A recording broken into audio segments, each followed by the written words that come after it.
as I was saying, my phone got a little hot. Like being a Christian, right? Just think about that term. We are meant to stand out. We're not meant to blend in. I can tell you so many times when the Lord came to me through random strangers and told me, stop blending in. Because I didn't realize it. I was blending in. And he told me one time first, I was in Opelika. I was in a place called Goodwater, Alabama. The first time God visited me, that's what he told me. He said, don't blend in. And the first thing he did, I was with a group of people. And we hung together. He said, my sheep know my voice, right? I was with a group of people, we hung together. I remember when the guy first came up, he said, don't listen to him. He's talking that foolish stuff. He go talking about God again. So the first thing he did, he separated me from them. And he started talking to me one-on-one. Now, he could have talked to them too if they accepted it. But first thing he did, he pulled me away from them. And they were still over there doing what they doing. But he pulled me away. That's the first time it happened. So, I didn't take heed.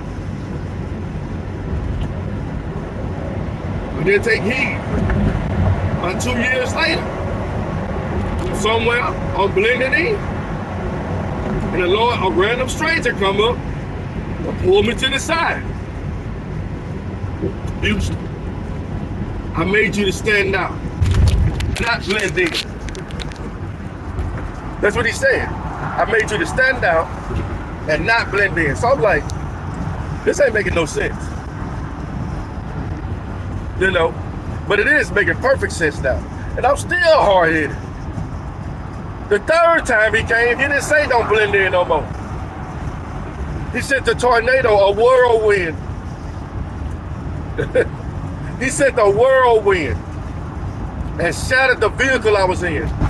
Houston.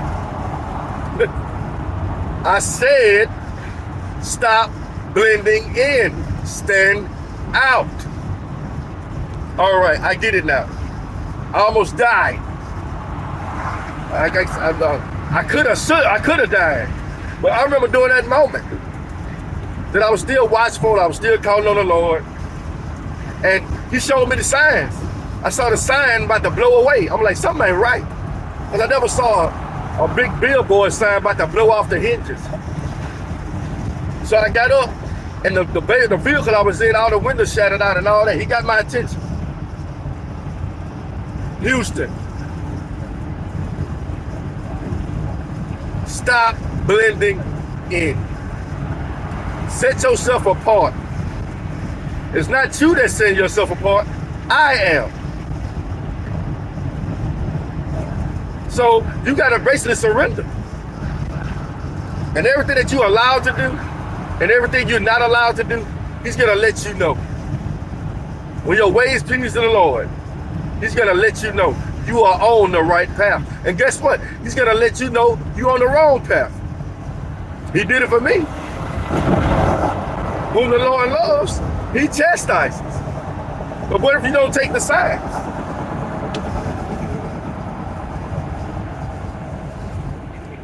What if you choose not to follow the chastisement or take it as what it is?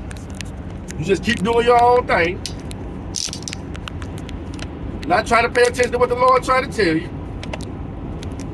and then you walk and you're punished. And the thing is, punishment is not necessarily bad if you learn from it, if you stop doing it. Just like a child. I'm gonna take a dog for example. All right, you're trying to train a dog. And you don't want them to pee in the house. So you take his nose, you rub it in it. Eventually, you're gonna be like, you know what? I'm tired of smelling like pee. Or smelling my own piss. He's gonna stop pissing in the house. You didn't do it to hurt your dog. You did it because you didn't want him to pee in the house. But that also involves what? From your part. When your dog runs to the door, he's trying to tell you need to go use the bathroom. That means getting up off your tail and walking. So it's the same with people.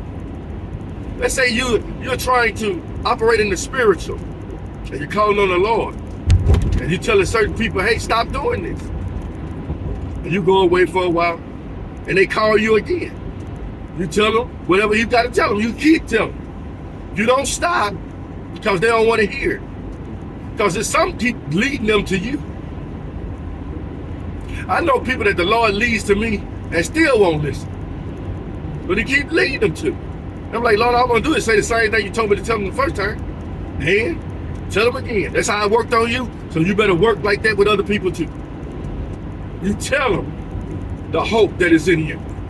You lead them to the cross, not away from it. But how do you know you're a Christian? When your ways start lining up, you'll see things that let God know you're on the right path. What kind of God would not let you know you're on the right path?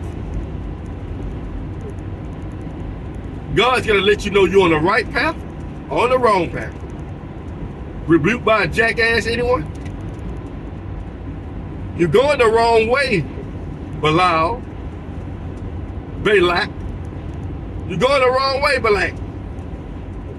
Turn around. Keep going. You're going to get punished here. So I'm going to let this donkey talk to you. Who you thought can't talk. Because you ain't listening to nothing else. You can't hear from it yourself. So I'm going to let this talk to you.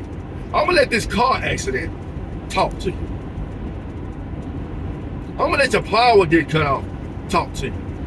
I'm going to let these things happen to talk to you and see if you're going to finally call upon me and know that I am Lord. You understand, people? You know, God looks at everything, and everything serves a purpose. When he say all things work to the good, you better take that for what it's worth. That don't mean when you do bad, it's good. It's saying all things work for the good that love God and that are called according to what? His purpose. Did he say your purpose? What you want to do? His purpose. When you start stepping into your purpose, things will start getting different for you. But you're still going to see the evil. You're still going to see the good. Can you call yourself a Christian if you embrace idol worship? Let me ask you a question. I'm telling you, y'all better read the word and see what it says. Antichrist. Antichrist goes against scripture.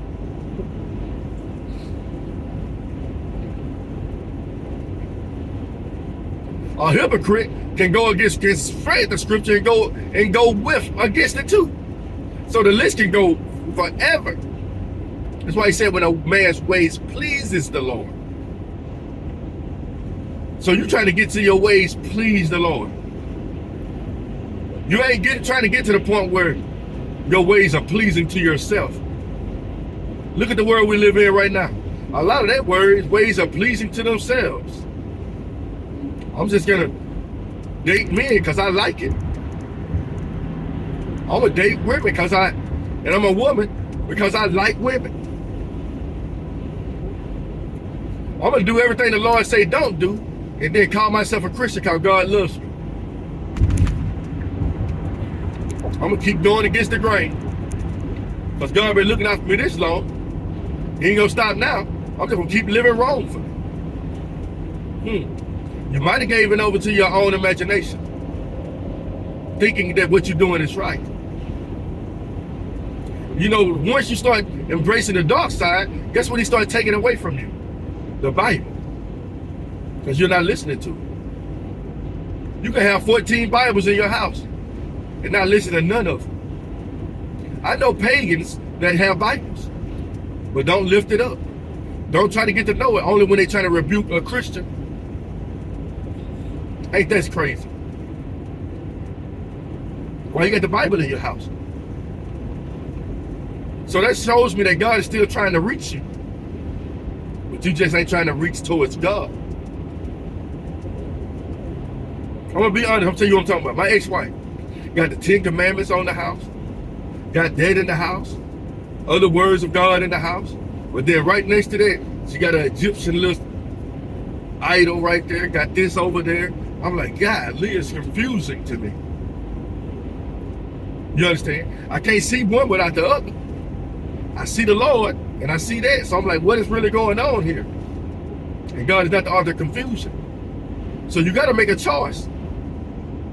Having all this different stuff in your house that goes against God and you call yourself a Christian, how can that be? How can that be, people? I'm just trying to ask you a question. How does that work? For you to have Santa Claus and Jesus in your yard together, holding hands. Tell me how that works. Tell me how that's going to make you reach heaven. You understand? I'm just talking, free thinking on, trying to get you to understand what the perfect will of God is. But I'm still trying to learn it too. Christmas is fresh in my mind right now. Probably in a few months from now, I'll be talking about Easter. Let's put it this way. At Christmas time, some people are going to start talking to you why you should embrace it. And some people are going to start. Somebody's wrong. That's all I got to say. Somebody's wrong. According to my beliefs, I'm going to believe that Christmas is wrong. I'm going to stick to it. If you're a Christian and you want to stick to Christmas is right, that's on you. I just hope your ways are pleasing the Lord. I hope you think that the Lord is happy with you saying Santa Claus is real to your kids and Jesus' birthday at the same time. I'm just trying to see how you think that's right in any form or fashion. Well, I don't explain Santa Claus, but you're embracing what Santa Claus gives. The gifts and all this other stuff. So I'm just, anyway. Me personally, when I buy something for my kids, I bought it. Who the hell is Santa Claus? The Lord allowed me to buy this for you. Not Santa Claus. All glory be to God. He allowed me to get that. Santa Claus didn't bring nothing here. Now think about it. It's no lies of God.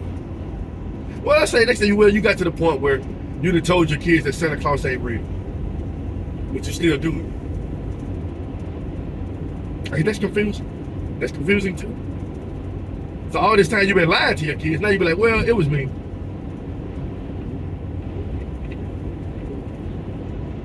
Come on now. Come on. You know there are still letters being written to Santa Claus. And parents are encouraging them to write, even schools. Ask Santa Claus what you want for Christmas. Then a lot of kids gonna go back to school in January and be like, I didn't get nothing what Santa Claus said.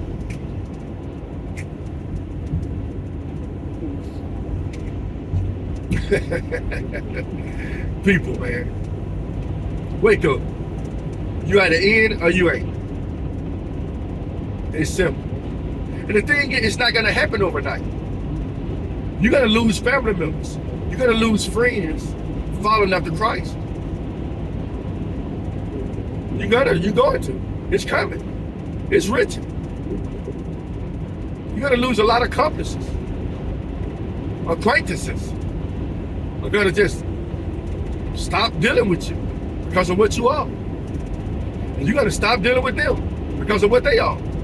But if they need you, you gotta help them anyway. As a Christian. Right? Come on now. What are you supposed to do?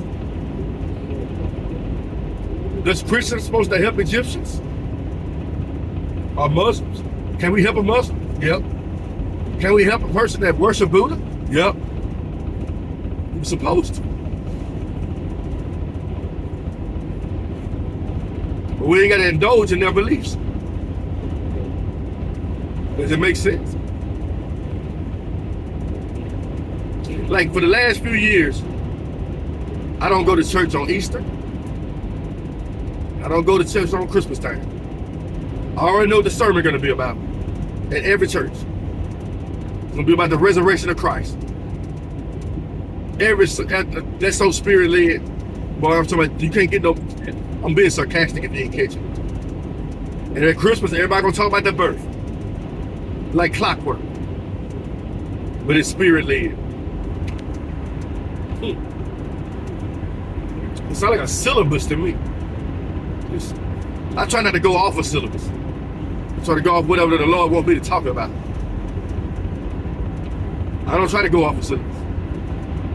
It's a waste of my time. But I know the Lord gonna speak through me. What I need a syllabus for. He always leads me to the right scriptures.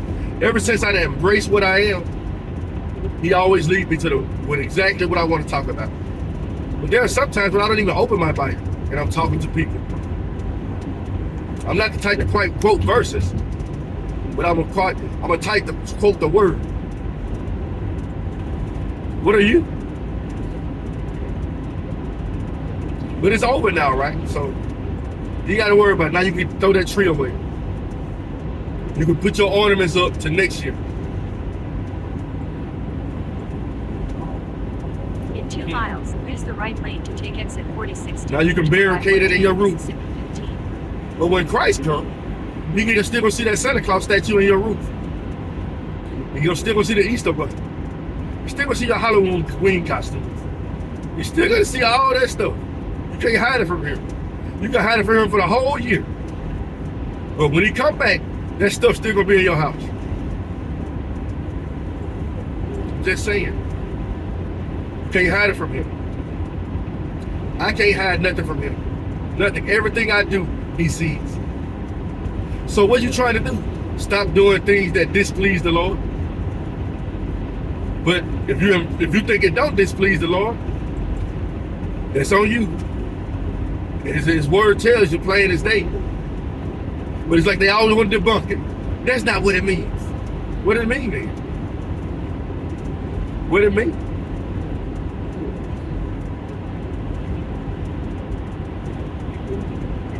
Let's say you get a tree in your yard, and you notice this tree has a face in it, and you cut it off. It haven't been decked out or nothing, and you put it in your house as a form of worship. No tool came to it or nothing, but it's something you worship because it's got a face in it, and it's natural. Nature made it. You start setting it up as an item in your heart. Because everybody that come by, you like, look at this. It look like a face, though. On exit 4060. Keep right to continue on exit 4060. So you trying to tell me a tree can't be an item? What does the tree stand for? Tell me where the tree stands for Christ. If it don't stand for Christ, it stands for something else. So what? You say it's decor. Why is it in your house year round? I understand that. You just kept Christmas trees in your house year round. But you don't. You set up at an appointed time. Why? What is it about? I'm just asking you a question. Explain to me what the tree is all about. Why you put a tree on?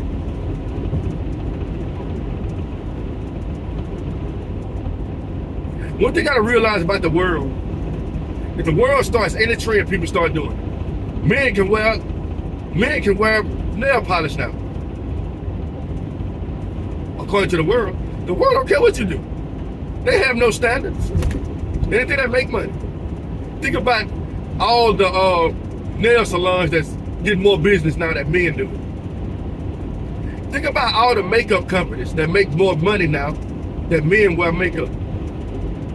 Think about all the companies that make more money now than men buy wigs and women buy wigs.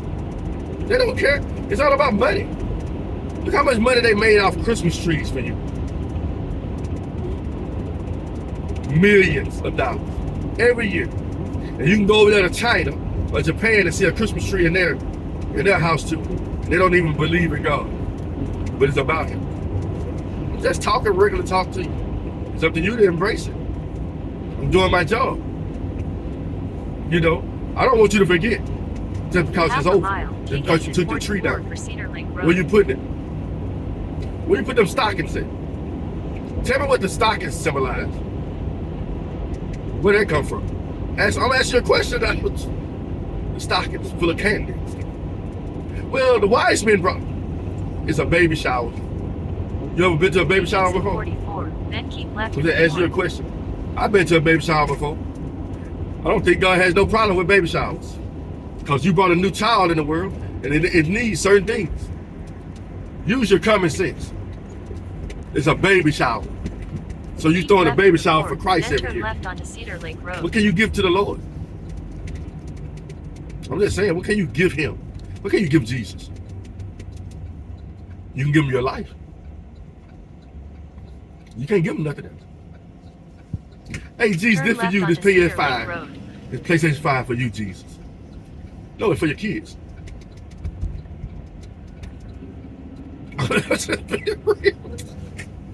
Oh, I'm hilarious. That's all I got for now, people. But I know I ain't finished yet. You know, I know I ain't finished yet. So just bear with me.